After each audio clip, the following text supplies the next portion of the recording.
Nazismo. Quem nunca ouviu falar? Movimento político forte levou à Segunda Guerra Mundial e provocou 80 milhões de mortes. Envolveu países de todos os continentes. Mais do que a guerra, estava em jogo a disputa pelo domínio do sistema internacional.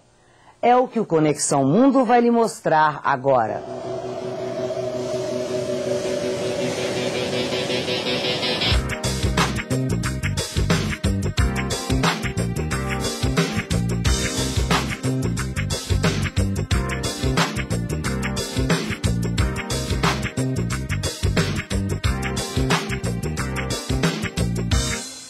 Olá! Hoje vamos rever os principais acontecimentos que levaram à Segunda Guerra Mundial. O conflito que ocorreu entre 1939 e 1945 envolveu o mundo inteiro, provocando importantes mudanças na ordem internacional. As grandes transformações do século XX foram influenciadas pela Segunda Grande Guerra Mundial. E não esqueça, o conteúdo deste programa e um curso de introdução às relações internacionais estão disponíveis na internet. Para se inscrever ou acompanhar as aulas, basta você acessar o endereço eletrônico que aparece aí na sua tela. A Segunda Guerra Mundial começou em 1939, com a invasão da Polônia pelos alemães. Entre suas causas estava o expansionismo alemão, iniciado na década de 1930, e a tentativa da Alemanha de recuperar o prestígio internacional perdido com a derrota na Primeira Guerra Mundial. Como disse o nosso consultor, com o ataque alemão à Polônia em setembro de 1939, a Grã-Bretanha e a França declararam guerra à Alemanha. Iniciava-se o maior conflito de todos os tempos. De um lado, estavam os aliados ou Nações Unidas, liderados pelos ingleses e franceses, e mais tarde pelos americanos e soviéticos. Do outro, o eixo, que tinha como principais potências a Alemanha, o Japão e a Itália. Nos meses que se seguem à derrota da Polônia, o conflito volta-se à Europa Ocidental. No início de 1940, após conquistarem a Dinamarca, a Noruega, a Bélgica e a Holanda, os alemães invadem a França. E em pouco mais de 30 dias, Paris cai sob domínio alemão, permanecendo assim durante 4 anos. A derrota francesa significou uma ruptura na velha ordem internacional do século XIX. E em junho de 1940, o único país que resistia à Alemanha na Europa Ocidental era a Grã-Bretanha. E os alemães preparam-se para atacar as Ilhas Britânicas. Mas não seria fácil invadir uma ilha.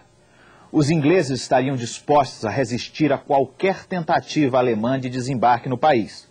E conseguiram, graças à obstinação das pessoas em defender seu território, ao poder do Império Britânico, no qual as colônias sustentavam a metrópole, e ao apoio dos Estados Unidos, que enviavam suprimentos. Após meses de bombardeios e combates aéreos sobre a Inglaterra, Hitler abandona os planos de invadir a Grã-Bretanha. E começam os preparativos para a invasão da União Soviética. A partir de 1941, o eixo começa a sofrer uma série de derrotas. 2 eventos são marcantes nessa mudança: a invasão da União Soviética e a entrada dos Estados Unidos no conflito. O ataque alemão à União Soviética começou pouco antes do amanhecer de 22 de junho de 1941. Ao som ensurdecedor de mais de 6 mil bocas de canhões alemães, começava o inferno de uma guerra total. A invasão ordenada por Hitler cobria uma extensão de mais de 3 mil quilômetros, o maior fronte do mundo. Entretanto, o ataque à União Soviética não daria aos alemães a vitória rápida, como ocorreu com a Polônia e a Europa Ocidental. Na verdade, é a partir da guerra contra os soviéticos que começa a derrota da Alemanha. Isso se deu não porque a União Soviética fosse mais forte, mas por causa do despreparo das forças alemãs diante das péssimas condições das estradas soviéticas e do terrível inverno. Os soviéticos receberam também apoio dos Estados Unidos e de outros países aliados. Já no Oriente, o expansionismo japonês choca-se com os interesses dos americanos. E após serem atacados pelos japoneses, os Estados Unidos declaram guerra ao Japão. Com a entrada dos norte-americanos e dos soviéticos no conflito, a vitória começa a pender para os aliados. Em 1944, o rolo compressor dos soviéticos forçou o recuo das tropas alemãs no leste europeu.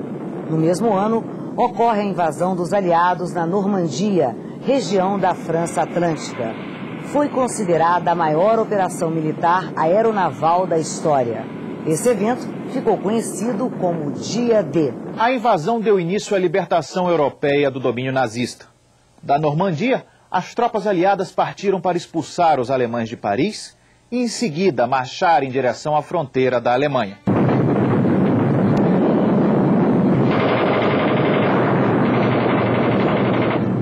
Era o início do colapso final do Terceiro Reich, o império que, segundo os nazistas, deveria durar 1000 anos.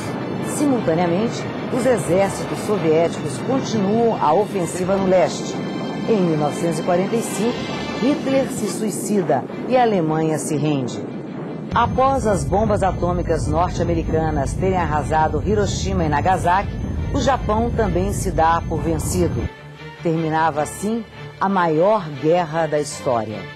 A Segunda Guerra Mundial marcou o fim de uma era e a mudança da configuração de poder no sistema internacional. Não é isso, Joanisval? É verdade. Com a Segunda Guerra Mundial tem-se o fim de um sistema multipolar de poder, no qual a Europa era o centro. Começa o sistema internacional bipolar. A luta pela hegemonia se deu entre as duas superpotências, os Estados Unidos e a União Soviética. Começava a Guerra Fria. O termo Guerra Fria deve-se ao fato de nunca ter ocorrido um enfrentamento direto entre os Estados Unidos e a União Soviética. Podemos dizer que de 1947 a 1991, o mundo esteve dividido entre o poder de dois grandes blocos, liderados de um lado pelos russos e do outro pelos americanos. Mas isso a gente vai ver daqui a pouco. E você acompanha ainda. Quando terminou a Segunda Guerra Mundial, havia uma expectativa em termos de uma certa ideia de que a União Soviética poderia coparticipar com os Estados Unidos, né, no reordenamento, né, do sistema internacional. Voltamos em instantes.